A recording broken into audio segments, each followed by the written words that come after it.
Alright, in this problem, we have a cannon that shoots at an initial velocity of 40 meters per second with an angle of 37 degrees.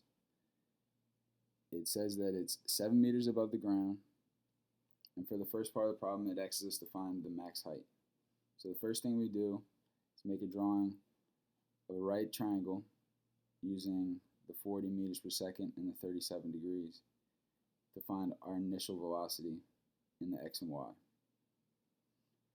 Then we use the vertical to find the time it travels to get to the highest point.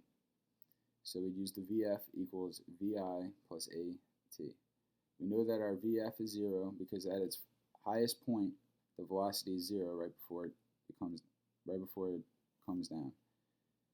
So our VI is, in this case, it would be our Y, which is 24, minus our gravity, which is 9.8, and we're solving for the time, which will be our time equals 2.45 seconds.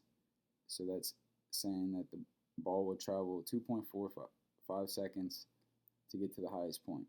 We use that and plug it into our delta y, plug in the time, solving for delta y, and we get 29.56.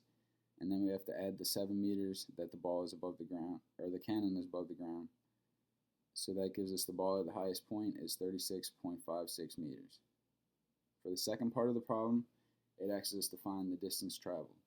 So we use the vertical equation to find the time, which would be the delta y, plugging in the 7 meters for the delta y, and for our Vy, it would be 24, because we know that's what it is from the initial. And we get a time of 5.18 seconds. So we know that it takes 5.18 seconds for it to travel this distance here. So we plug that into our horizontal, and we know that our acceleration is 0. So we just have the 5.18, which is our time, times our 31, which is our Vx, initial velocity, and it comes out to be 165.47 meters where the ball will land.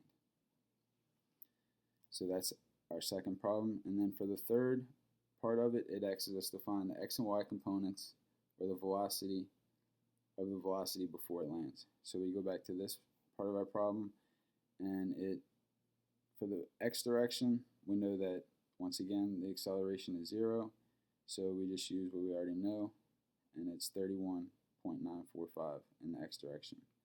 And in the y direction, we know that our Vy is 24.072 minus our gravity, which is 9.8, multiplied by our time, which is 5.188, and we get a negative 26.769 meters squared in our y direction.